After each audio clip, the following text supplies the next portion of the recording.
चीज का आउटसाइड होना, कंप्लीटली एलिमिनेट होना, ये एलिमिनेशन रिएक्शन है। जैसे मान के चलो एक एल्कोहल दिया हुआ है, एल्कोहल से जैसे हम वाटर को एलिमिनेट करते हैं, यानी कि एसिडिक मीडियम में जैसे ही डालते हैं इसको, एसिडिक मीडियम में, तो जैसे ही वाटर एलिमिनेट होगा तो कंप्लीटली जब भी किसी भी चीज का एलिमिनेशन रिएक्शन होगा तो जो रिएक्टेंट हमारा है उस रिएक्टेंट से कोई चीज कंप्लीटली बाहर हो रहा है, मतलब रिएक्शन से डायरेक्टली आउटसाइड हो रहा है।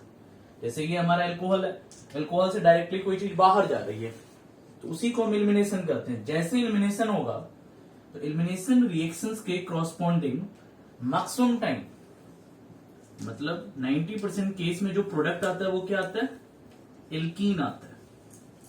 मैक्सिमम टाइम जो प्रोडक्ट आता है वो एल्कीन आ सकता है, या फिर एल्कीन से अगर कुछ चीज एलिमिनेट कर रहे हो, जैसे एल्कीन से हमने कुछ चीज एलिमिनेट कर दिया, ये हम देखेंगे कहीं और जहां पे एल्कीन से हम किसी चीज को एलिमिनेट कर रहे हैं तो वो एल्काइन में जाने का ज्यादा चांस होगा। तो एलिमिनेशन रिएक्शंस के क्रॉसपॉन्डिंग मैक्सिमम केस में जो प्रोडक्ट हमारा रहेगा 90% केस में वो एल्कीन रहेगा या एल्काइन रहेगा। अपने सिलेबस में जो सबसे इंपॉर्टेंट रिएक्शन ये है, तो जब भी एल्कोहल से वाटर निकालते हैं तो उसको कहते हैं dehydration of alcohol. Dehydration of alcohol, नाम से ही क्लियर है, डिहाइड्रेशन मतलब रिमूवल ऑफ वाटर। जैसे ही किसी चीज से आप रिमूवल ऑफ वाटर कर रहे हैं तो वो प्रोसेस क्या कहलाएगा, डिहाइड्रेशन।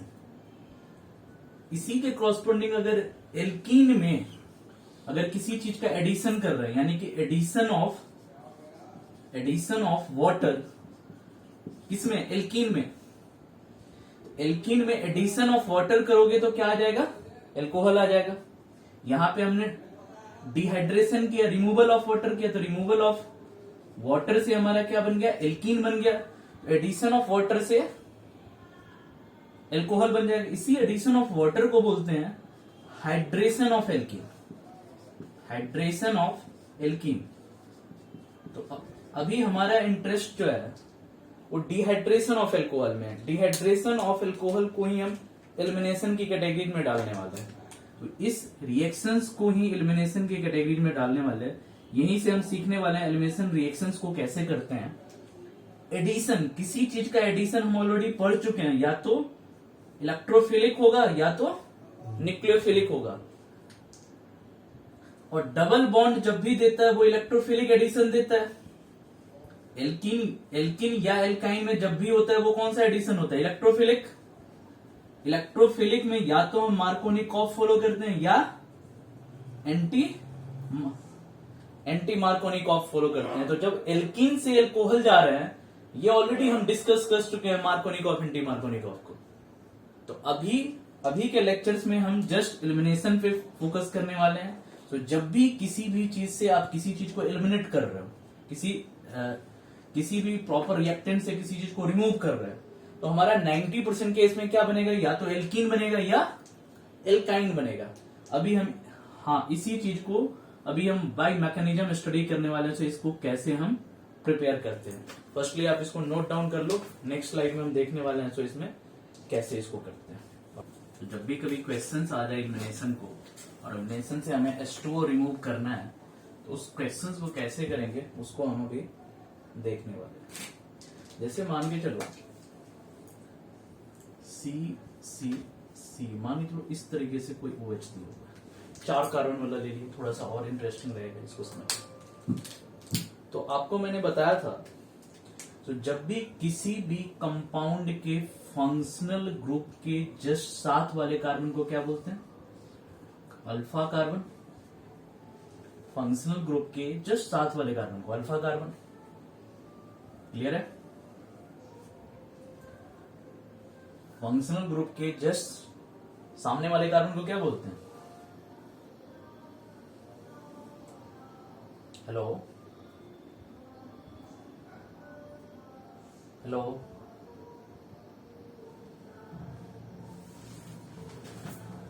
फंक्शनल ग्रुप क्लियर है? फंक्शनल ग्रुप के जस्ट साथ वाले कार्बन को हम अल्फा कार्बन कह रहे हैं,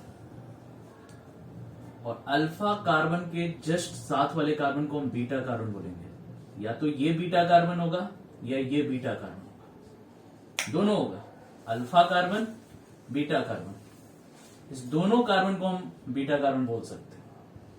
फंक्शनल ग्रुप के साथ वाले कार्बन को अल्फा कार्बन, और अल्फा कार्बन के सराउंडिंग लेफ्ट या राइट जितने भी कार्बन्स हैं, जैसे ये कार्बन्स है तो यहां पे सपोज दैट इसको फर्स्ट करें, 2 करें, 3 करें, 4 करें, तो 2 carbon number 2 is the alpha carbon and 1,3 is the beta carbon. Clear है? अब 1,3 जो हमारा बीटा कार्बन है, बीटा कार्बन हमारे पास 1 है और 3 है, तो बीटा कार्बन के क्रॉसपॉन्डिंग हम क्या निकालते हैं? बीटा हाइड्रोजन निकालते हैं। ध्यान से देखना, बीटा हाइड्रोजन। तो पूछेंगे अगर 1 के पास कितने बीटा हाइड्रोजन है? कार्बन नंबर 1 के पास कितने बीटा हाइड्रोजन है?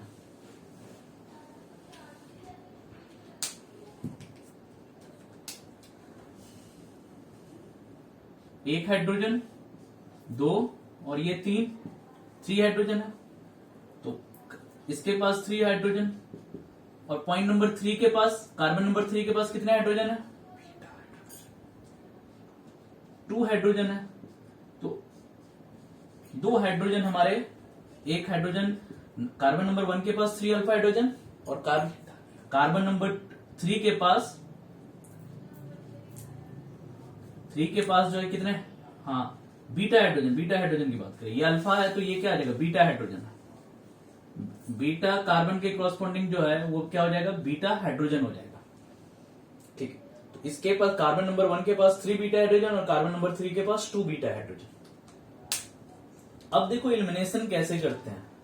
एलिमिनेशन का सिंपल कंसेप्ट क्या है? आप अल्फा कार्बन से फंक्शनल ग्रुप को रिमूव कर दो। अल्फा कार्बन से जो डायरेक्टली फंक्शनल ग्रुप है वो क्या है? OH, उसको रिमूव कर दो। ठीक है, और बीटा कार्बन से एक बीटा हाइड्रोजन को रिमूव कर दो। बीटा कार्बन से एक -H को ले लो। एक बार फिर से देखो, अल्फा कार्बन से हमने फंक्शनल ग्रुप को ले लिया, और यहां पे जो फंक्शनल ग्रुप है वो क्या है? -OH, OH निगेटिव है। और बीटा कार्बन से या तो हम बीटा कार्बन 1 यूज कर सकते हैं या तो 3 यूज कर सकते हैं। 1 यूज कर सकते हैं या तो 3 यूज कर सकते हैं। वहां से किसी एक हाइड्रोजन को आप रिमूव कर दो। क्लियर है? तो हमारे पास बीटा कार्बन के रिस्पेक्ट में 2 चॉइस है, या तो हम 3 के बीटा हाइड्रोजन को अगर यूज करें या फिर 1 के बीटा हाइड्रोजन को यूज करें। अल्फा से तो OH निकलेगा, अल्फा से तो वही चीज निकलेगा, लेकिन ये भी H को हम यूज कर सकते हैं या फिर ये H को यूज कर सकते हैं। ये H को यूज करेंगे, जैसे 3 बीटा हाइड्रोजन को हम यूज कर रहे हैं, कार्बन नंबर 3 के बीटा हाइड्रोजन को हम यूज कर रहे हैं। तो जब कार्बन नंबर 3 के बीटा हाइड्रोजन को यूज कर रहे हैं तो ये H और OH निकल के हमें क्या मिल जाएगा? -H2O क्या हो जाएगा? रिलीज हो जाएगा। HOH निकला, -H2O रिलीज। जैसे ही -2H रिलीज हो जाएगा तो देखो क्या होगा? C सेकेंड एंड थर्ड के बीच क्या होगा? एक बॉन्ड की कमी हो जाएगी। ध्यान से देखो, जैसे यहां से ब्रेक होगा तो H पॉजिटिव में, और यहां से ब्रेक होगा तो OH निगेटिव में। क्लियर है? तो H पॉजिटिव OH निगेटिव कैसे ब्रेक होगा? तो इसके क्रॉसपॉन्डिंग क्या होता है? जैसे ही OH निगेटिव हटता है, OH निगेटिव पे क्या बनता है? कार्बोकेटायन। जैसे ही OH निगेटिव हटेगा तो क्या बनेगा? कार्बोकेटायन।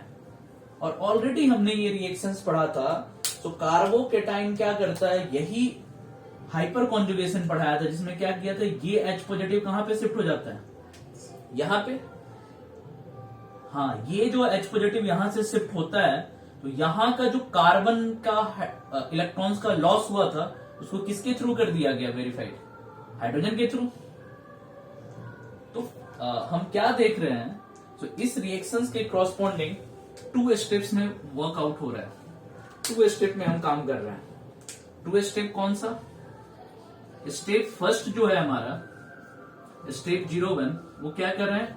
Formation of carbocation. हम कार्बोकेटाइन को फॉर्म कर रहे हैं।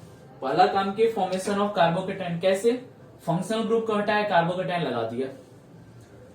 स्टेप 02 में क्या किया? एप्लीकेशंस ऑफ हाइपर कॉन्जुगेशन हमने लगाया। Application of hyperconjugation and add on double bond. जैसे ही हाइपर कॉन्जुगेशन इनफैक्ट हुआ तो 2 और 3 के बीच क्या हो गया? डबल बॉन्ड आ गया। तो 2 और 3 के बीच डबल बॉन्ड आया तो इससे क्या बन गया? C डबल बॉन्ड C, यहां पे सिंगल बॉन्ड। हाइपर कॉन्जुगेशन तो आपको बताया था ना, सिंपल कार्बन पे केटायन और साथ में देख लो अगर कोई अल्फा हाइड्रोजन अवेलेबल है तो इस अल्फा हाइड्रोजन से जैसे ही H पॉजिटिव निकलेगा, H पॉजिटिव जैसे ही रिमूव होगा तो इसके पास 1 इलेक्ट्रॉन एक्स्ट्रा आ जाएगा। कार्बन और हाइड्रोजन के बीच क्या था? 1 इलेक्ट्रॉन हाइड्रोजन ने प्रोवाइड किया था, एक कार्बन ने प्रोवाइड किया था। जैसे ही ये बॉन्ड ब्रेक किया तो H जो होता है वो H पॉजिटिव के फॉर्म में रिलीज होता है। तो जैसे ही H से H पॉजिटिव में जाएगा तो अपना 1 इलेक्ट्रॉन क्या करेगा? कार्बन को देके जाएगा। अब यही इलेक्ट्रॉन्स को कार्बन ने क्या करना है? इसको दे देना, इस कार्बन के पास। तो जैसे ही देगा तो ये क्या हो जाएगा? C डबल बॉन्ड C में कन्वर्ट हो जाएगा। इसी इफेक्ट को हमने देखा था हाइपर कॉन्जुगेशन इफेक्ट। अब देखो ये एक कंपाउंड ये बना और एक कंपाउंड हमारा क्या बनेगा? जब 1 के बीटा हाइड्रोजन को हमने क्या करना है? यूज करना है। जैसे ही 1 के बीटा का हाइड्रोजन को यूज करेंगे तो क्या होगा? अब ये हाइपर कॉन्जुगेशन इफेक्ट देगा। यानी कि इस कार्बोकेटाइन के पास 2 ऑप्शन है, या तो इसके बीटा हाइड्रोजन को यूज कर ले या इसके बीटा हाइड्रोजन को यूज कर ले। तो इससे हमेशा 2 प्रोडक्ट बनेगा, एक तो ये प्रोडक्ट बनेगा और एक कौन सा प्रोडक्ट बनेगा? हमारा ये प्रोडक्ट बनेगा। यानी कि इसका नाम अगर करें तो एक क्या हो जाएगा? ब्यूट 2 इन और एक क्या हो जाएगा? ब्यूट 1 इन। इन डबल बॉन्ड है। तो जब भी एलिमिनेशन रिएक्शंस करते हैं तो 2 पॉइंट पे फोकस करेंगे। First, formation of carbocation. Second, hyper conjugation. जैसे ही कार्बोकेटाइन बनाना बड़ा सिंपल है, फंक्शनल ग्रुप को हटाओ, कार्बोकेटाइन लगा लो। अब इस कार्बोकेटाइन को उसके आसपास के बीटा हाइड्रोजन से हाइपर कॉन्जुगेशन इफेक्ट शो करके देखना है कितने पॉसिबल एल्कीन बनेंगे। एक ब्यूट 2 इन बना, एक क्या बन गया? ब्यूट 1 इन। तो फर्स्टली आप यहां तक नोट डाउन कर लो, फिर देखेंगे इसमें मेजर और माइनर प्रोडक्ट हम कैसे डिसाइड करते हैं। यहां तक तो इस रिएक्शंस में हमने यही देखा। सो जब भी एलिमिनेशन रिएक्शंस कर रहे हैं तो हमारा आरडीएस वाला जो स्टेप आ रहा है वो क्या आ रहा है? कार्बोकेटाइन आ रहा है। तो जब भी किसी भी रिएक्शंस का आरडीएस मुझे पता चल गया, जैसे यही डिहाइड्रेशन ऑफ एल्कोहल हमने किया और इसका आरडीएस मुझे पता चल गया, सो कार्बोकेटाइन होगा। तो इसकी रिएक्टिविटी जो होगी, रिएक्टिविटी वो क्या हो जाएगा? सबसे ज्यादा रिएक्टिव कौन सा कार्बोकेटाइन होता है? 3 डिग्री, फिर 2 डिग्री, फिर 1 डिग्री मिथाइल। तो अगर हमें सिंपल आरडीएस पता चल गया, जैसे ये रिएक्शन 2 स्टेप में होता है। फर्स्ट स्टेप हमने क्या किया था? सो फॉर्मेशन ऑफ कार्बोकेटाइन, यानी कि रिएक्शंस में पहला कार्बोकेटाइन बनेगा। जैसे ही कार्बोकेटाइन बना उसी टाइम हमारे रिएक्शंस की जो है रेट डिटरमाइनिंग स्टेप मुझे पता चल गया। तो इसी रिएक्शंस के रेट पे, इसी स्टेप पे, यानी यही कार्बोकेटाइन डिसाइड करने वाला है इस सारे रिएक्शंस की रिएक्टिविटी। तो अब आरडीएस जब कार्बोकेटाइन हो गया तो उसके अकॉर्डिंग हम बोल सकते हैं सो जो डिहाइड्रेशन ऑफ एल्कोहल होगा, उस डिहाइड्रेशन ऑफ एल्कोहल में ऐसा एल्कोहल जो 3rd डिग्री वाला कार्बोकेटाइन दे रहा है वो एल्कोहल क्या होगा? मोस्ट रिएक्टिव एल्कोहल होगा। यानी कि इसका स्टेप भी क्या होगा? आरडीएस जो होगा वो कार्बोकेटाइन ही होगा। तो ये आप लिख लो। सो आरडीएस कार्बोकेटाइन होगा और उसकी reactivity 3rd degree, 2 degree, 1 degree, and उसके बाद मिथाइल, इसको एक ब्यूट 2इन आया और एक ब्यूट 1इन आया। इसमें से कौन सा मेजर प्रोडक्ट होगा, यानी कौन सा मेजर एल्कीन होगा और कौन सा माइनर एल्कीन है, उसके बारे में हम क्या कॉन्सेप्ट्स लगाते हैं। तो जब भी एलिमिनेशन करेंगे और एलिमिनेशन के क्रॉसपॉन्डिंग हमारा प्रोडक्ट, अगर एलिमिनेशन रिएक्शंस के क्रॉसपॉन्डिंग एलिमिनेशन रिएक्शंस अगर हमने किया और उसके क्रॉसपॉन्डिंग प्रोडक्ट एल्कीन बना, तो स्टेबिलिटी ऑफ एल्कीन जो डिसाइड करेंगे, हम दो रूल से डिसाइड करेंगे। यानी कि हमारे पास दो एल्कीन आया है, एक आया है ब्यूट 1इन और एक क्या आया है ब्यूट 2इन। तो इस दोनों एल्कीन में से which alkene is more stable alkene, वो हम डिसाइड किसके करने वाले हैं, दो रूल से। दिस इज द रूल 01 और दिस इज द रूल 02। दोनों वैसे सेम रिजल्ट ही देगा, लेकिन डिफरेंट कंडीशंस पे हम डिफरेंट रूल्स को हम यूज करेंगे। एक रूल को बोलते हैं सेट जेफ रूल, और सेकेंड रूल रहता है on the basis of alpha hydrogen, अब ये रूल क्या है, सेट जेफ रूल ने एक स्टेटमेंट दिया, क्या दिया, किसके रिगार्डिंग स्टेटमेंट दिया, स्टेबिलिटी ऑफ एल्कीन के रिगार्डिंग। उसने ये स्टेटमेंट दिया, सो मोर एल्काइलेटेड एल्कीन मोर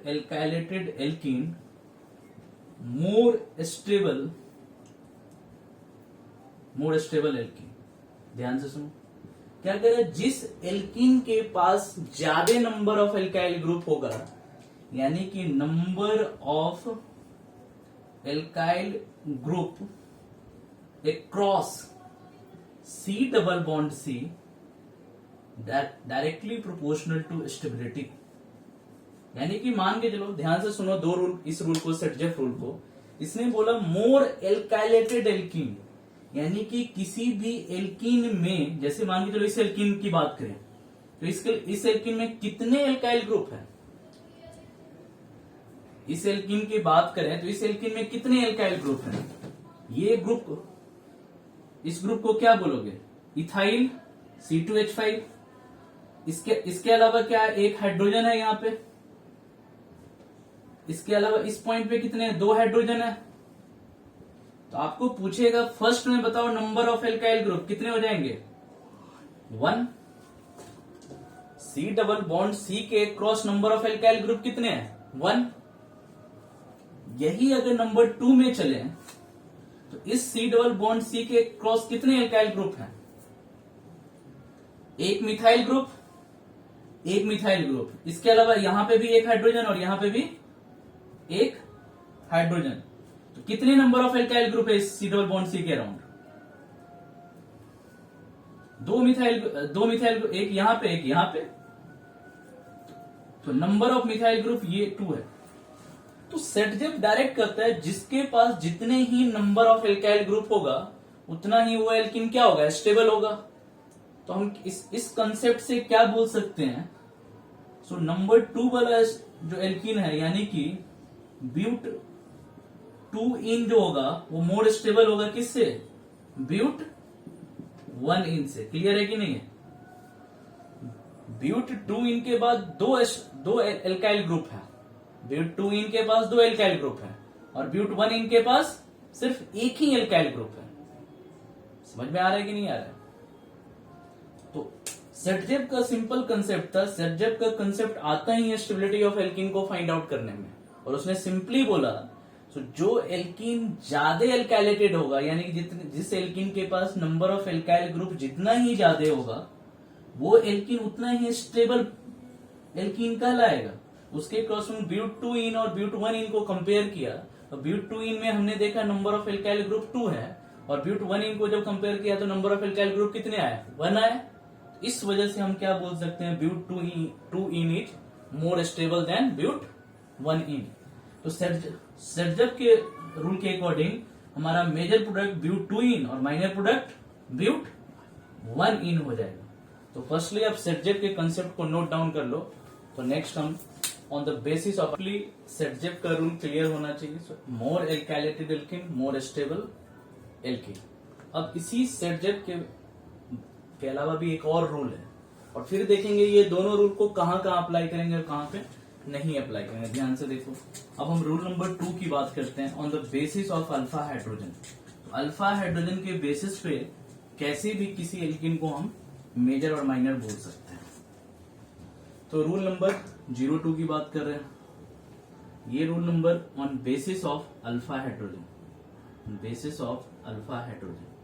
ये क्या कहा, तो अगर C डबल बॉन्ड C है, दिस इज द ब्यूट 2 इन, और ये है C डबल बॉन्ड C, इसको कहते हैं ब्यूट 1 इन। अब जो रूल 02 कह रहा है वो सिंपल क्या कह रहा है, so number of alpha hydrogen across C double bond C is directly proportional to stability of alkene. ये स्टेटमेंट कर रहे हैं। So number of alpha hydrogen across C double bond C is directly proportional to stability of alkene. इसमें ध्यान से देखो, इस double bond को अगर रेफरेंस मान लोगे, this is the reference, this is the referential point. अगर C डबल बॉन्ड C को अगर रेफरेंस मान ले, तो C डबल बॉन्ड C के जो लेफ्ट हैंड साइड है, इसको हम क्या बोलेंगे, अल्फा कार्बन। एल्किन में देखो आप अल्फा हाइड्रोजन कैसे निकालते हैं, जिस दो कार्बन के बीच बॉन्ड है उसी कार्बन को हम, उस दोनों कार्बन को हम रेफरेंस मान लिया, तो इधर भी अल्फा कार्बन और इधर भी अल्फा कार्बन। उसी तरह अगर इसको भी रेफरेंस मान लोगे, तो इसको रेफरेंस मान के क्या होगा, ये रेफरेंस मान लिए, तो इस पे अल्फा कार्बन तो सिर्फ यही होगा ना, ये अल्फा कार्बन होगा। लेकिन इस कार्बन को हम कौन सा कार्बन बोलेंगे, इस कार्बन को हम बीटा कार्बन बोलेंगे। सिंपल, यानी कि अल्फा कार्बन के जस्ट साथ वाले कार्बन को बीटा कार्बन बोलेंगे। लेकिन इसमें रेफरेंस पॉइंट के तो लेफ्ट भी है और राइट भी है, तो जस्ट रेफरेंस पॉइंट के साथ वाले कार्बन को अल्फा कार्बन, तो ये दोनों कार्बन क्या होगा, अल्फा कार्बन होगा। तो बताओ नंबर ऑफ अल्फा हाइड्रोजन कितने होंगे यहां पे। इसमें अगर नंबर ऑफ अल्फा हाइड्रोजन बात करें ब्यूट 2 इन में, तो कितना हो जाएगा, काउंट करो, 1 हाइड्रोजन, 2 हाइड्रोजन, 3 हाइड्रोजन, 3 हाइड्रोजन इसके अराउंड और 3 हाइड्रोजन इसके अराउंड, तो 3 प्लस 3 कितने हो गए, 6 अल्फा हाइड्रोजन। इसमें काउंट करके बताओ नंबर ऑफ अल्फा हाइड्रोजन, इसमें बताओ कितना होगा, इसमें देखो काउंट करके,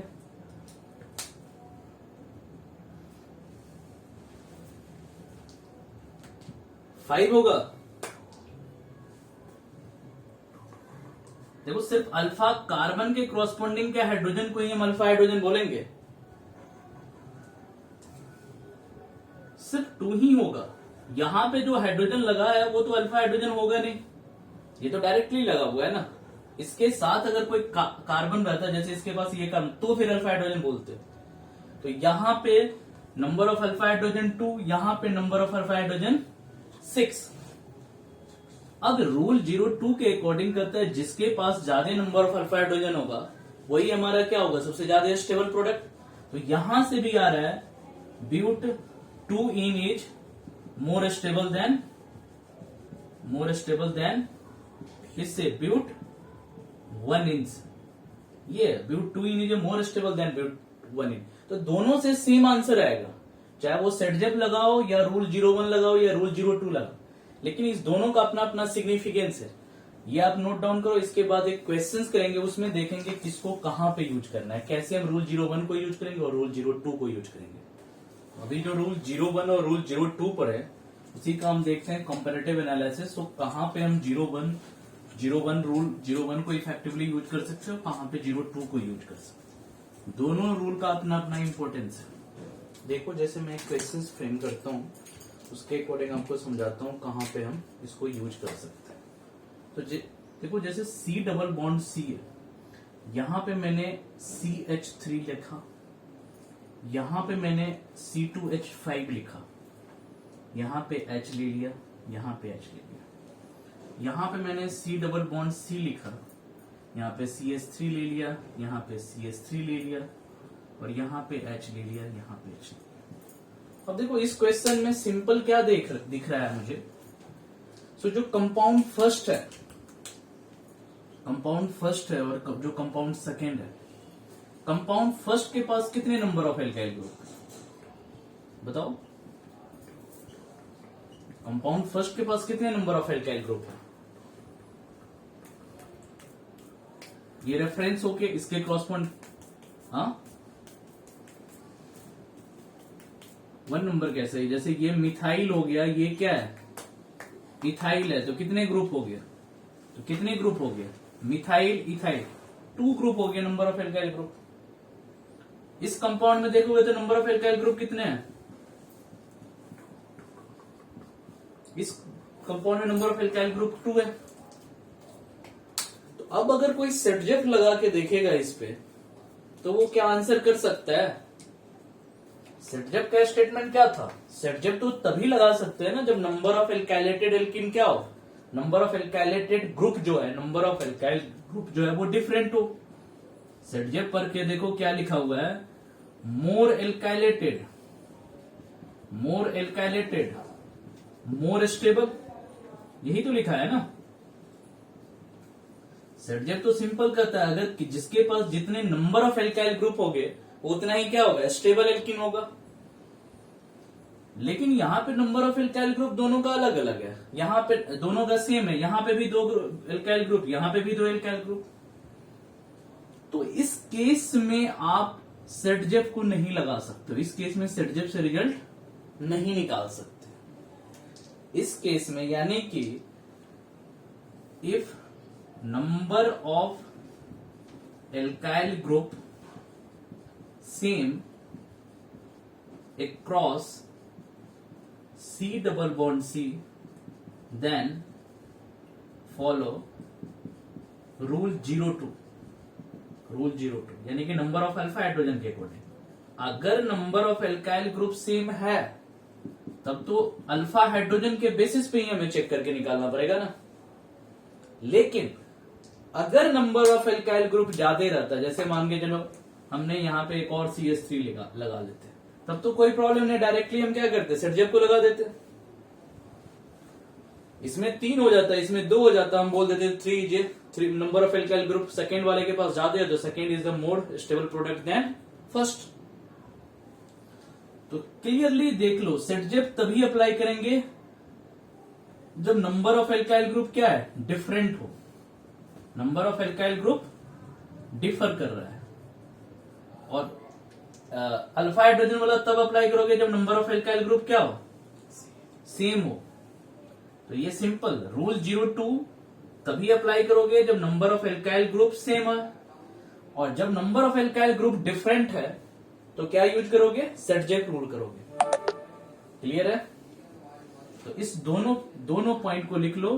तो number of alkyl group different, Saytzeff का अप्लाई करेंगे, और number of alkyl group same across C double bond C, then follow rule 02 यानी कि नंबर ऑफ अल्फा हाइड्रोजन के बेसिस पे हम अप्लाई करेंगे। तो ये दोनों पॉइंट अपने नोटबुक में इसी तरीके से एज नोट डाउन कर लो। इसके बेसिस पे हम कुछ क्वेश्चंस देखते हैं और ट्राई करते हैं क्वेश्चंस कैसे होगा। 1-2 क्वेश्चंस मैं प्रैक्टिस करवाता हूँ, फिर 1-2 क्वेश्चन जो है आपको सॉल्व करने के लिए अभी ही दूंगा, तो आप सॉल्व करके मुझे दिखाओगे।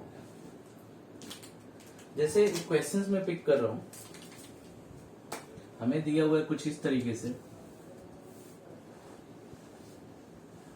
ध्यान से देखो। इस टाइप के स्ट्रक्चर को क्या बोलते हैं? कौन सा स्ट्रक्चर? इस टाइप के स्ट्रक्चर को क्या बोलते हैं?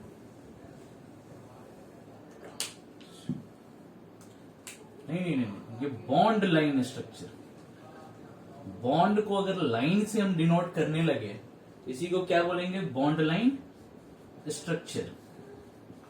अब ध्यान से देखो, इस बॉन्ड लाइन स्ट्रक्चर में क्या होता है, हर एक टर्निंग पे कार्बन होता है, 1 कार्बन, 2 कार्बन, 3 कार्बन, 4 कार्बन, 5, 6 और यहां पे भी कार्बन है।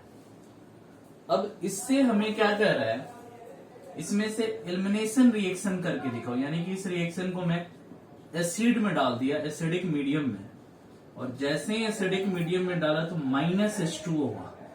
जैसे ही किसी भी एल्कोहल से H2O निकलेगा तो कंफर्म बात है वो प्रोडक्ट क्या बनेगा, एल्कीन बनेगा। ठीक है, और ये कैटेगरी जो हो जाएगा वो हो जाएगा डिहाइड्रेशन ऑफ एल्कोहल, यानी कि एल्कोहल से हम वाटर को रिमूव कर रहे हैं, तो ये प्रोसेस जो हो जाएगा वो क्या हो जाएगा, डिहाइड्रेशन ऑफ एल्कोहल का प्रोसेस होगा, और डिहाइड्रेशन ऑफ एल्कोहल के क्रॉसपॉन्डिंग एक एलिमिनेशन रिएक्शंस को फॉलो करेगा।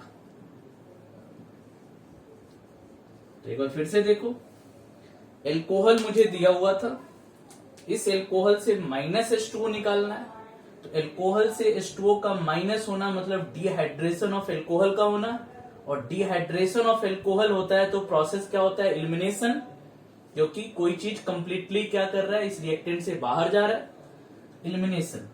और एलिमिनेशन में हम ऑलरेडी पढ़ चुके हैं, तो RDS क्या होता है हमारा, कार्बोकेटायन, RDS कार्बोकेटायन होता है। और क्या कंसेप्ट सीखे हैं, सो अल्फा कार्बन से हमें -OH को निकालना है, मतलब फंक्शनल ग्रुप को निकालना है, और बीटा कार्बन से हमें क्या निकालना है, बीटा हाइड्रोजन को निकालना है।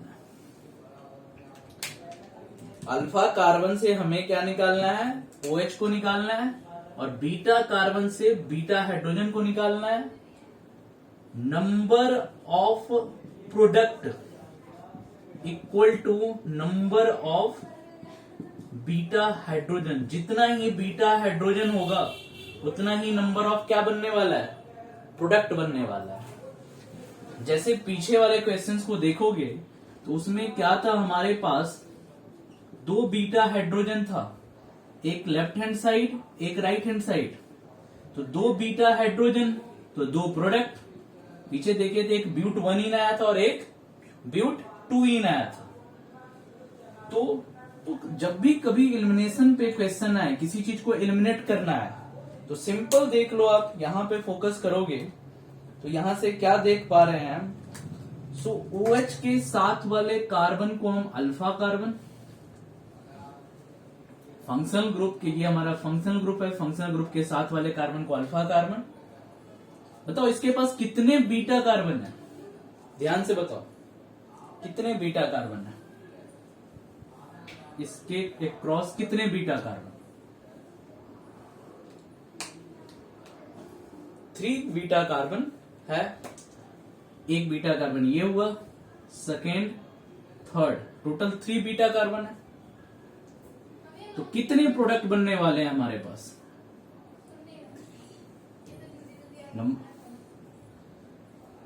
यहां पे लिखा हूं number of product equal to number of beta hydrogen, या आप बोल सकते हो बीटा कार्बन का होना जरूरी नहीं है, बीटा कार्बन के साथ बीटा हाइड्रोजन का भी होना जरूरी है।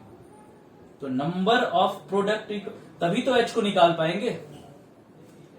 अगर किसी कंपाउंड के, इसमें 6 कैसे होगा, इस कार्बन के साथ वाले कार्बन को बीटा कार्बन, इस कार्बन को तो गामा कार्बन बोलेंगे, अल्फा बीटा गामा कार्बन बोलेंगे, ना कि बीटा कार्बन बोलेंगे। इसके बीटा हाइड्रोजन तो इसके अबाउट ना, इसके अबाउट आप देखोगे तो 2 बीटा हाइड्रोजन, इसके अबाउट 3 बीटा हाइड्रोजन, इसके अबाउट 2, इसके अबाउट 2, एक बॉन्ड इधर, एक बॉन्ड इधर, एक इधर, तो 2 यहां पे, 2 यहां पे, ये 2 यहां पे, तो टोटल कितने एल्कीन बनने वाले हैं, number of alkene, number of alkene.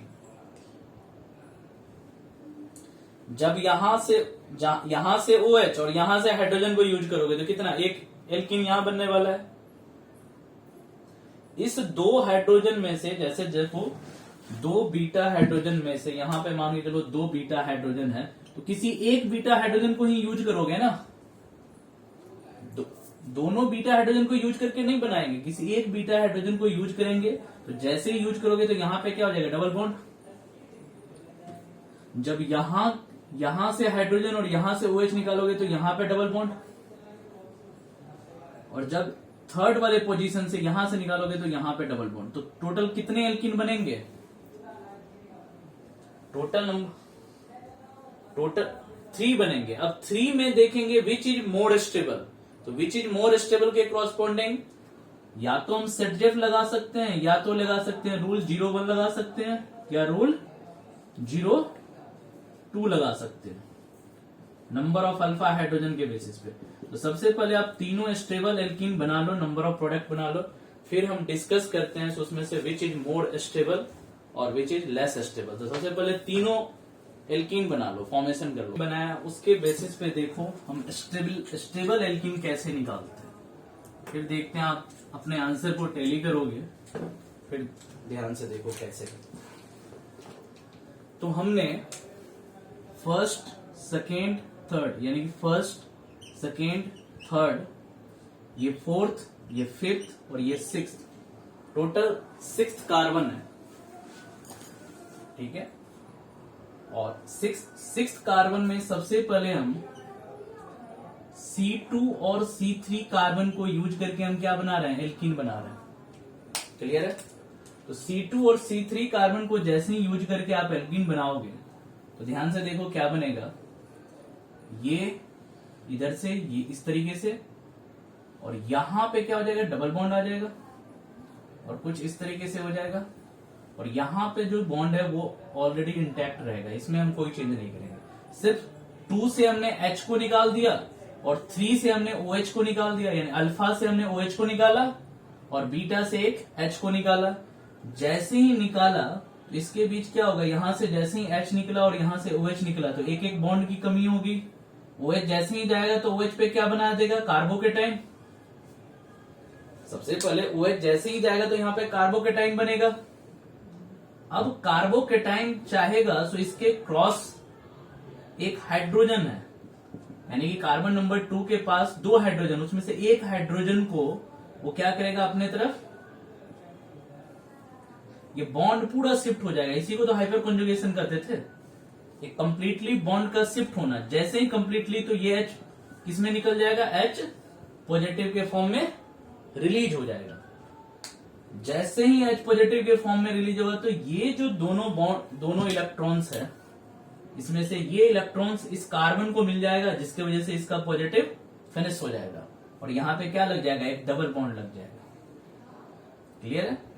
इसी इफेक्ट को क्या, तो पहला स्टेप में कार्बोकेटाइन बना लिया, सेकेंड स्टेप में हमने हाइपर कॉन्जुगेशन को अप्लाई कर दिया। तो सिंपल जब हम इस प्रोसेस को किए तो हमारे पास यहाँ पे जो स्टेबल एल्कीन आया वो कुछ इस तरीके से 2 3 4 5, और यहां पे डबल बॉन्ड आ जाएगा, यहां पे कार्बन, ये फर्स्ट कंपाउंड हो गया। सेकेंड कंपाउंड अब देखो क्या करेंगे, सेकेंड कंपाउंड में हम कौन सा बॉन्ड को लेंगे, एक हमने कार्बन 3 को लिया और एक बार किसको ले रहे हैं, कार्बन 3 के साथ कार्बन 2 को लिया, एक बार कार्बन 3 के साथ किसको ले लिया, कार्बन 4 को ले लिया।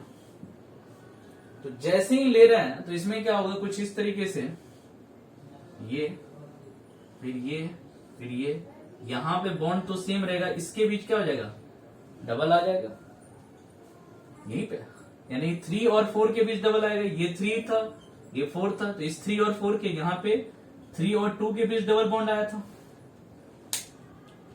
अब एक और प्रोडक्ट बनेगा, एक प्रोडक्ट कौन सा बनेगा, C3, और ये ब्रांच्ड वाला। आप ब्रांच्ड के मिथाइल को यूज कर सकते हो क्योंकि ये भी तो बीटा कार्बन है ना।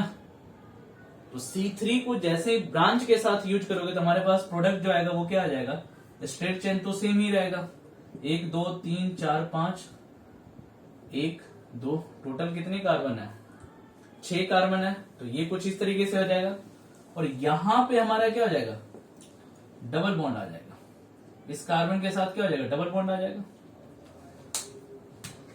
आपने यही तीनों बनाया था,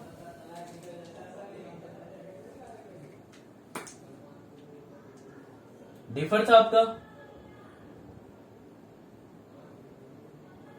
क्लियर हुआ कैसे करना है? सो सिर्फ क्या करना है, अल्फा को सेम रखना है। मैंने 3 को सबको सेम रखा, ये भी 3 को सेम रखा, ये भी 3 को सेम रखा, ये भी 3 को सेम रखा, 3 को सेम रखा है। सिर्फ हमने जो बीटा हाइड्रोजन के उसके पोजिशनिंग को चेंज कर दिया।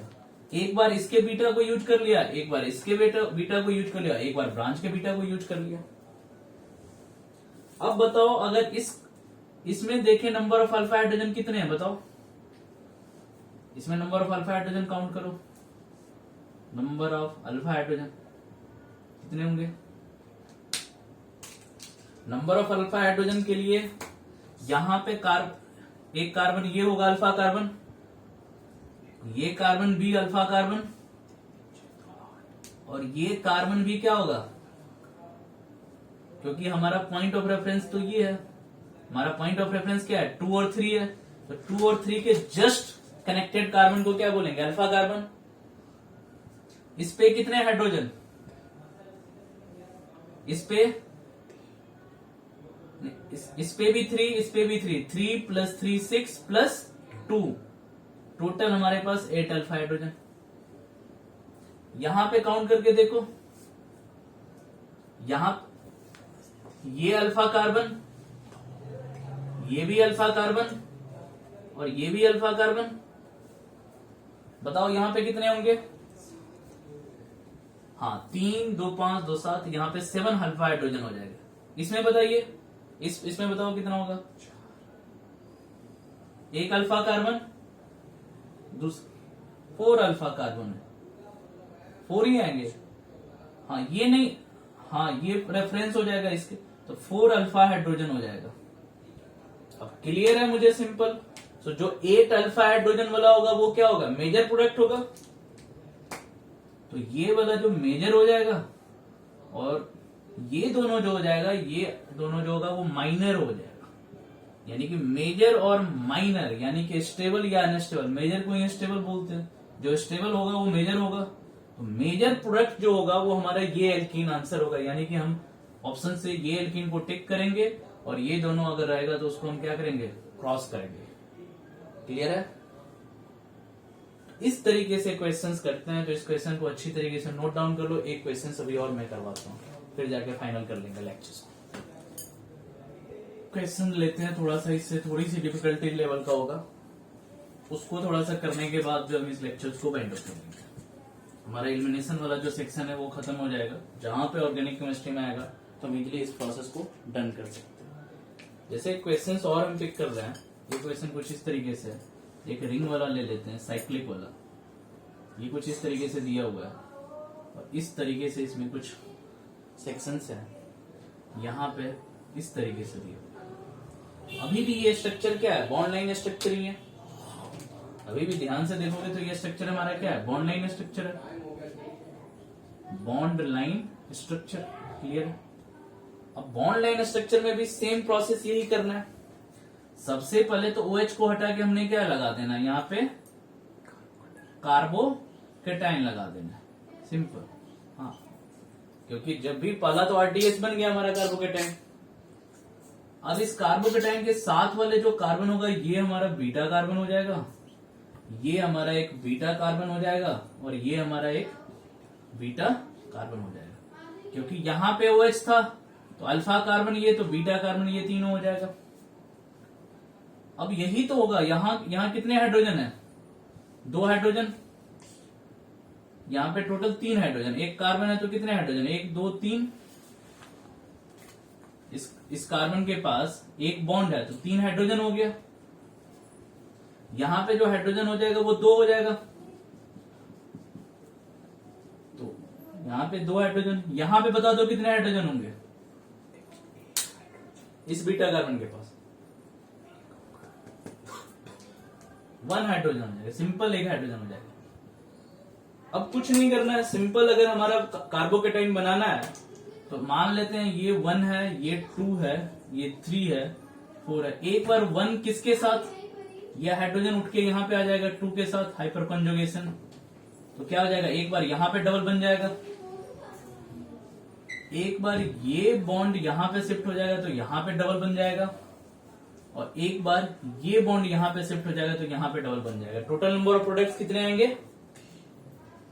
3 आएंगे। यानी कि हम सिंपल समझे थे, नंबर ऑफ बीटा हाइड्रोजन, यानी कि number of beta hydrogen site equal to number of alkene, यही देखे थे। तो अब देखो यहां से जब आप ब्रेक कर रहे हो, जब आप 1 और 4 को यूज कर रहे हो, C1 और C4 को यूज कर रहे हो, तो सिंपल क्या आंसर आ जाएगा? इस तरीके से हम करेंगे, यहां पे डबल बॉन्ड, ये सेम रहेगा और ये तो सेम ही रहेगा। फर्स्ट कंपाउंड ये बन जाएगा यहां से हमारा। सेकेंड कंपाउंड की बात करें तो किसको यूज कर रहे हैं? एक बार 1 4 को यूज किया, 1 3 को यूज कर रहे हैं, C1 एंड C3 यूज कर रहे हैं। तो C1 एंड C3 यूज कर रहे हैं तो ये सारे बॉन्ड सेम रहेंगे। सिर्फ क्या करना है, C1 और C3 के बीच क्या लगा देंगे? डबल बॉन्ड लगा लेंगे। बाकी सब बॉन्ड सेम रहेगा, सिर्फ C1 और C3 के बीच डबल बॉन्ड लगा के। और लास्ट में क्या डिस्कशन रहेगा? 1 और 2 से भी हम कर सकते हैं, C1 और C2 में। तो C1 और C2 में सिंपल क्या होगा, ये सेम ही रहेगा, इसके क्रॉसपोंडिंग यहां पे क्या हो जाएगा? डबल आ जाएगा। तो अब इस तीनों में से मुझे देखना है विच एल्कीन इज स्टेबल एल्कीन, और जो स्टेबल एल्कीन होगा वही हमारा क्या हो जाएगा? आंसर हो जाएगा। इसमें बताओ कितने नंबर ऑफ अल्फा हाइड्रोजन है? बताओ नंबर ऑफ अल्फा हाइड्रोजन बता दो कितना है। तो नंबर ऑफ अल्फा हाइड्रोजन के, हाँ, बीटा साइड ढूंढना पड़ेगा। ये अल्फा हाइड्रोजन,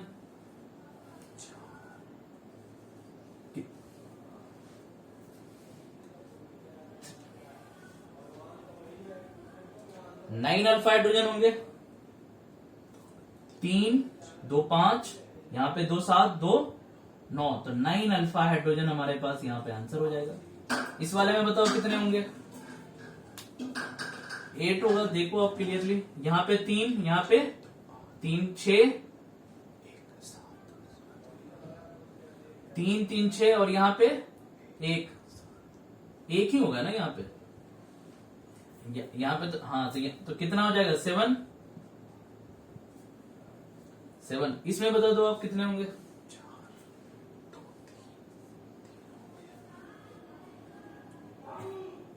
इसमें बीटा साइड्स कौन कौन सा हो जाएगा? ये और ये, तो कितने हो जाएंगे?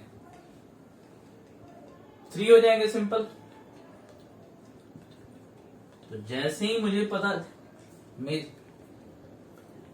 फर्स्ट वाला जो होगा वो मेजर प्रोडक्ट होगा, और अगर मेजर को ही हम स्टेबल भी बोल सकते हैं, स्टेबल, और ये दोनों हमारे किस कैटेगरी में आ जाएगा? माइनर के कैटेगरी में। क्लियर है?